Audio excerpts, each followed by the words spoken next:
If you're thinking about selling your home in 2027, don't wait until you're ready to put a sign in the yard to call your real estate professional. And no, I'm not telling you to list your house tomorrow either. Planning and listing are two completely different things. One of the biggest advantages you can have and give yourself as a homeowner is time. Time to understand your market, time to understand your equity, time to determine what actually needs to be done to the property before you get ready to sell. And if you're selling one home and buying another, you need time to coordinate both sides of that particular move. When I work with a seller, my job isn't to put the property simply in MLS, stick a lockbox on the door, and pray that somebody buys it. We're going to have a strategy. And let me walk you through how I think about preparing a homeowner for a successful sale. First, we start with your why. Not my why, your why. Before I get worried about your countertops, I want to understand you. Why are you selling your home? Are you relocating, downsizing? Has your family outgrown the house? Are you selling and purchasing another home? Do you need the proceeds from this particular property to purchase the next property? Are you trying to use some of your equity for another investment or financial goal? Because the answers to those questions matter. The house itself is not the whole story. Getting it sold does not tell us the whole story. The sale has to accomplish something for you and your family. And I can't develop the right strategy until I understand what that something is for you. Second, we look at the financial picture.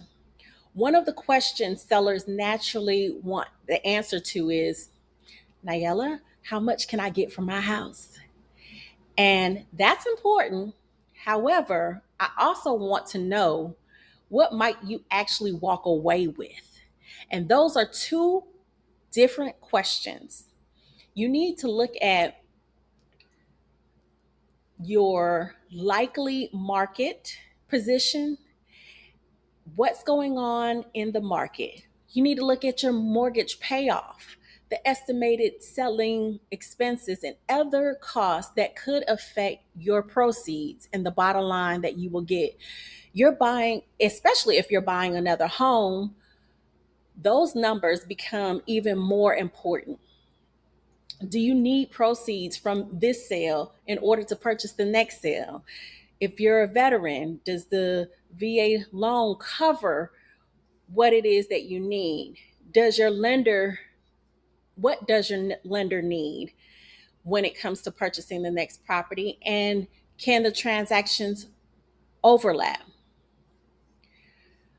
Do we need to coordinate closing dates?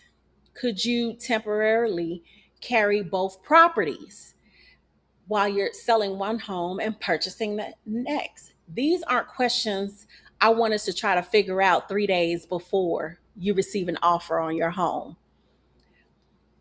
The third thing is, I actually want to look at your house. This might sound like an obvious thing. However, I don't believe in developing our entire listing strategy and marketing strategy from behind my computer. I want to see the property.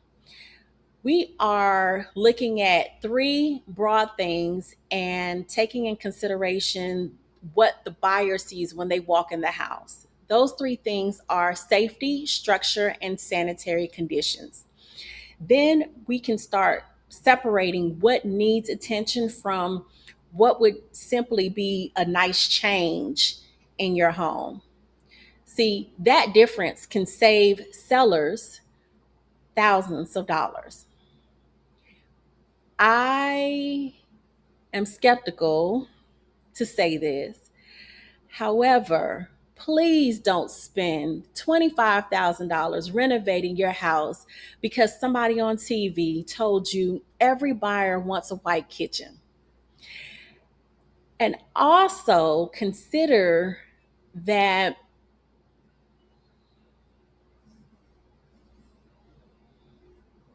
your house is not everybody else's house, and your taste is not their cup of tea. Your neighborhood isn't everybody else's neighborhood, and your buyer isn't everybody else's buyer. The fourth thing is we create a property preparation plan.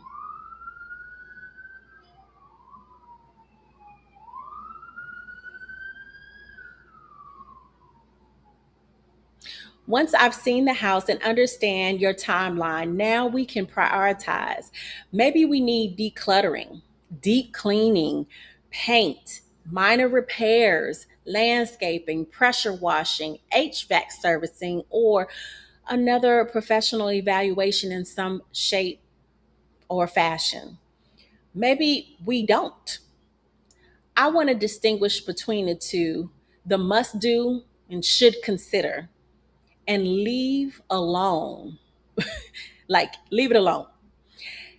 That's the strategy that I want us to develop. We're not improving the property based on emotion and things we wish we had. We're preparing it based on what is likely to matter in your market and what supports the objective of the sale. Because we're starting early. We're not trying to call painters, clean closets, pack boxes, and make financial decisions all in the same week.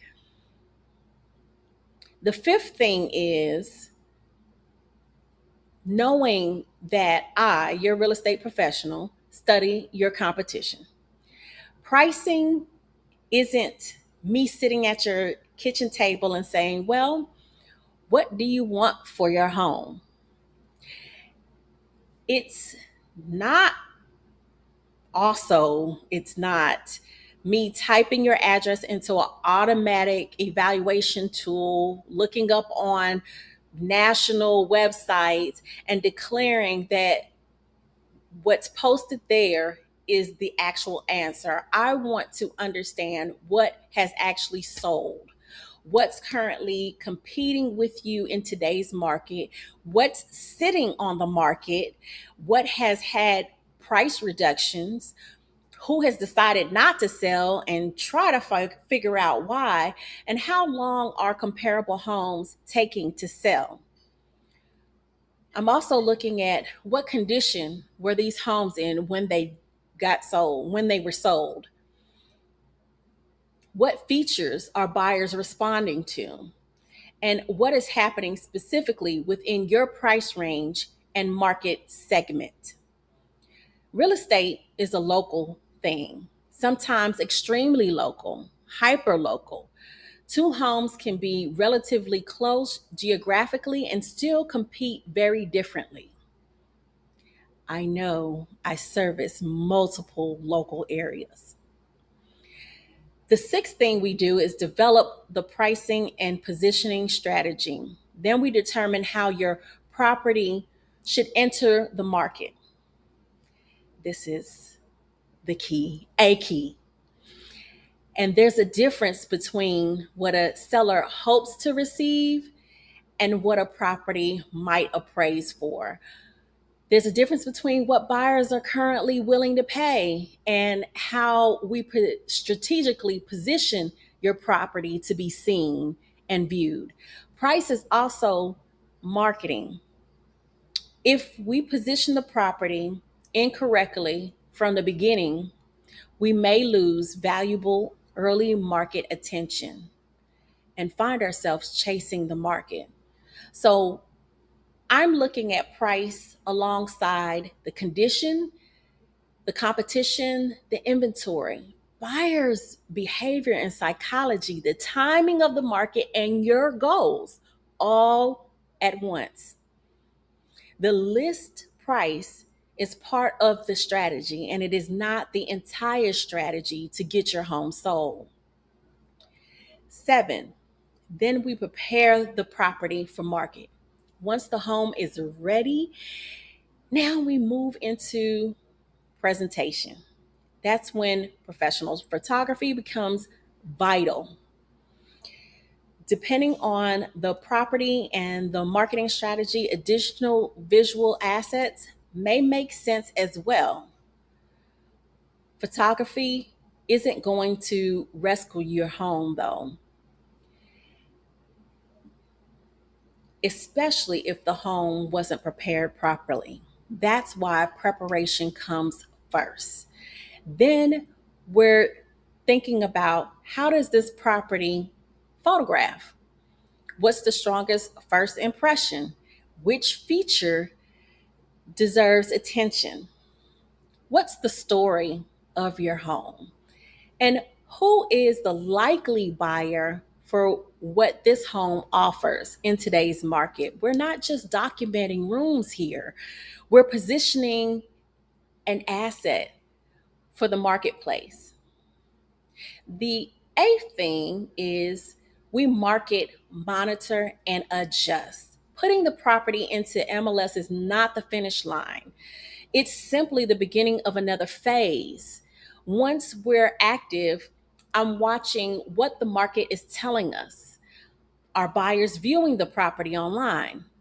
Are we getting showings? What feedback are we receiving? How are competing listings behaving? Did something new come on the market? Did a competing property reduce its price?